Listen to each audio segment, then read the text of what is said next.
লোকসভায় আপসহীন নেত্রী বেগম জিয়ার স্মৃতিচারণ সপরিবারে যোগ দেন তারেক রহমান। শোককে শক্তিতে পরিণত করে সবাইকে ভোটাধিকার প্রয়োগের আহ্বান বক্তাদের।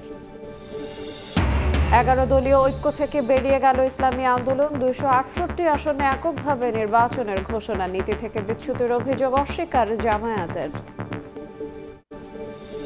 কঠোরভাবে অস্ত্রধারী যারা সন্ত্রাসী তাদের বিরুদ্ধে ব্যবস্থা নেবে। জনগণের নিরাপত্তা দেওয়া হচ্ছে সরকারের দায়িত্ব, সেই জিনিসটা তাদেরকে নিশ্চিত করতে হবে। ভোটের প্রচার শুরুর আগে কার্যকর ব্যবস্থা নেয়ার দাবি।